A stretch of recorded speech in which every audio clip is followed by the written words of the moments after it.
Sou o professor Josué, vamos falar sobre a Grécia Homérica, a Grécia em que você tem uma civilização que foge e vai para outras cidades devido à invasão dórica no ano de 1200. Nós tínhamos a Grécia dividida em 5 períodos.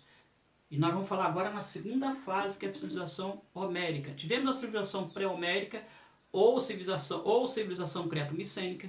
A civilização pré-homérica, onde você tem, que termina em 1200 com a invasão dórica. Você tinha um período creto-micênico, quando os cretenses, os micênicos invadem Creta e domina e pega toda a cultura cretense e vai também fazer trabalho humano, aquela sociedade talassocrática, populista talassocrática, que deixa de existir quando os dóricos invadem um povo que conhece o ferro, um povo que vai com as espadas muito melhores, com carros de guerra, enquanto os micênicos conheciam o bronze, os dóricos já conhecem o ferro. Então, mesmo com as fortalezas micênicas, a invasão dórica é muito forte e faz com que aqueles que resistem fica junto aos dóricos ou nas regiões e permanecem. Outros saem e vão para outras ilhas. Aí nós temos aí a primeira diáspora grega em 1200 com a invasão dórica. Esses que saem vão ruralizar.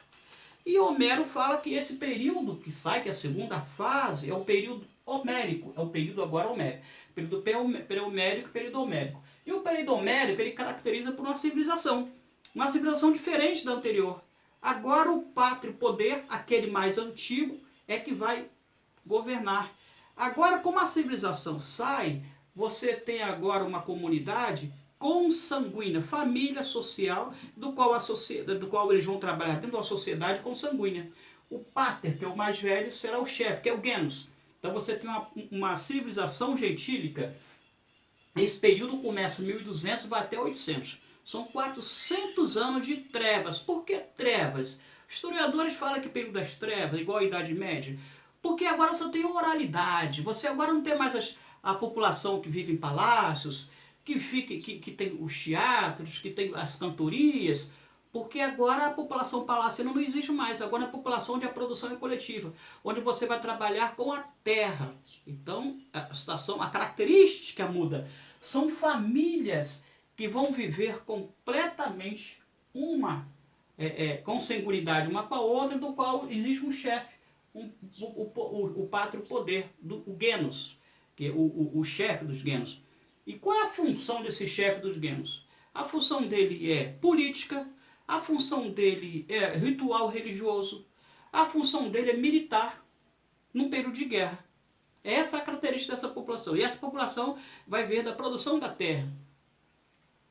A civilização é a segunda fase da civilização. Uma civilização homérica, que o Homérico vai contar dessa civilização no livro da Ilíada e Odisseia. Ele vai contar dessa civilização. A liderança, já falei, que é dos Genos. Nesse período dos Genos, são 400 anos de civilização, um povo gentílico. E a liderança do Geno, que ele vai ter, já falei para vocês, ele vai ser o pater, e ele vai liderar toda essa consanguinidade. Bom, a produção é coletiva, e a produção, com o tempo, essa produção, eles produzem de tal forma que o historiador conta que era autônomo. Eles tinham uma produção autônoma e eles viviam muito bem, não havia diferença social, porque era coletividade, e eles também, tudo que produzia dava, e não havia fome, não havia problemas de financeiros, não havia, apesar de não haver moeda, não havia também a questão de você ter uma situação de fome. Todos viviam muito bem. Até que, com o tempo, as comunidades que são consanguíneas, chegam outras pessoas, e a população aumenta. Esses genos transformam-se em comunidade. Esses genos, 3 genos vão formar uma frátrias. Vários genos vão formar frátria. 3 frátrias vão formar tribos. E a partir daí, a população se torna tão numerosa que as tribos precisarão de um rei. Qual o nome do rei? O Basileu. O Basileu agora, ele que vai controlar essa produção, vai controlar o rito religioso, vai controlar a política, tá bom? Com o tempo vai passando e há essas tribos também crescem e se tornam demos, ou seja, aumenta a população. Tinha o Genos, depois tem as fratas, agora tem as tribos, e essas tribos crescem. Agora temos o demos. Demos significa povo, grande comunidade. E o que vai acontecer com essa grande comunidade? Falta terras. Falta terras. E o que o Basileu vai fazer?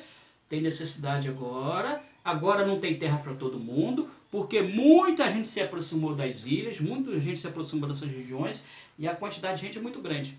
Vai ter necessidade. E agora o que o Basileu vai fazer? Ele vai distribuir terras para aqueles que estão mais próximos a ele, dentro da consanguinidade. Então agora os eupátridas, que é o nome daqueles que vão possuir terras, é que vão dominar. Agora não existe mais a propriedade coletiva da terra, não existe mais unidade básica de produção. Agora tem uma propriedade privada para aqueles que têm muito, aqueles que têm terras. E aqueles que têm poucas terras são chamados de gorgos. E eles, gorgos, cada um pronuncia de uma maneira. E esse é que tem pouca terra, e muitas vezes a terra não é fértil. Esse elemento que tem terra não é fértil, ele pode também, se perder a terra, se tornar escravo. Aquele que também, se num caso de guerra, perder ou ser apoderado, vira escravo por guerra. Agora você tem um Estado totalmente escravista. Agora você tem uma Grécia que será chamada Elade à frente. Você tem uma Grécia com muita gente ali, formado com 4 povos, que agora você tem, não tem consanguinidade, você tem comunidade de várias demos. Você agora tem polis, uma polis arcaica, mas tem. E você acaba trabalhando agora com outras regiões. O historiador fala que vai elementos que saem navios e mais navios que caem no mar, vai fazer negócios e vai começar a produzir, aumenta a produção, porque aumenta também a sociedade. E quando aumenta a produção, vai surgir aquilo ali, ó, moedas. Essas moedas que vão surgir, vai dar riqueza para alguns e para outros não. E quem vai ter essas moedas? Aqueles que começam a trabalhar no mar, começam a comprar e vender, serão os comerciantes. E virarão comerciantes. E esses comerciantes serão chamados lá na Grécia Arcaica de demiurgos. Os demiurgos vão começar a trabalhar no mar, trazer e levar mercadoria. Agora você tem uma sociedade que tem escravos por guerra, tem escravo por dívida e uma sociedade em que vai complementar, que vai sair do Genos. Agora o que acontece? A comunidade consanguínea, ela se desfaz e perde aquela comunidade gentílica, ela se desfaz. Agora você tem uma cidade, você tem polis. Essa polis, ou essas polis, que vão se desenvolver, vão crescer, e vários povos que essa comunidade, que era a comunidade consanguínea, deixa de existir, porque, como eu falei para os senhores, você tem agora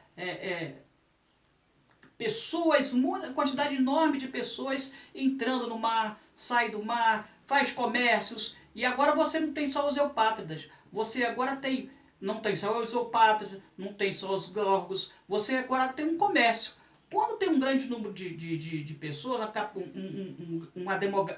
a densidade demográfica muito grande, você precisa de várias coisas que você vai pegar em outras regiões. Então surgem os comerciantes. E esses comerciantes chamados demiurgos é que vão tirar essa condição dos eupátridas de serem grandes, porque eles ficam apenas nas terras. Agora você vai levar, inclusive, produtos que você pratica nas regiões, nas ilhas, para fora. Você agora vai conhecer outros povos, outras polis, que apesar a cultura ser a mesma, serem gregos, porque agora você tem uma Elade, você tem uma Grécia Elade, que o nome é Elade, agora a civilização vai chamar a civilização Elade. Você vai ter situações em que vai aparecer as moedas. Por quê? Porque no comércio, o que você vai fazer com outros povos, você vai ter as moedas. Com isso, esse enorme comércio vai crescer e algumas cidades vão se destacar. Ora, você tem aí várias ilhas, você tem várias comunidades, você agora tem polis, mas tem aquelas polis que se destacam e as polis que não se destacam. As polis que vão se destacar é as polis jônica, do povo jônico, e as polis cá do Peloponeso, que é aquela invadida pelos dóricos, que é a poli, que é a cidade Esparta. A cidade lá da Península da Ática é Atenas. Então vai se destacar Atenas, que é o povo jônico, e vai se destacar aqui os dóricos, né? Aqui no Peloponeso, os dóricos que invadem e vão formar o povo de Esparta. O escritor fala que os jônios, que essa civilização jônica que formava várias ilhas na Península Ática, diz que eles lembravam muito do povo micênico há 400 anos atrás. Eles ficavam falando dos palácios, de como eles viviam, ficavam lembrando da cultura, ficavam lembrando da situação que eles viviam antes. Por quê? Porque eles passaram 400 anos sem a escrita, com a situação totalmente oral. Então um contava para o outro. Agora você não tem mais a escrita onde você possa... lá no período, agora você começa a ter, mas no período do 1200 a 1800, você não tem, você tem apenas a oralidade. E esse povo jônico que vai falar da oralidade e vai contar dos povos e vai lembrar, vai ser a população ateniense. Por isso que você vê a diferença da população ateniense e a população de Esparta. Você vê que até o povo, ele já tem uma outra característica interessante, né? Que o povo ateniense não tem uma característica militarista. Ele tem a característica do povo cretense, que é mais refinado.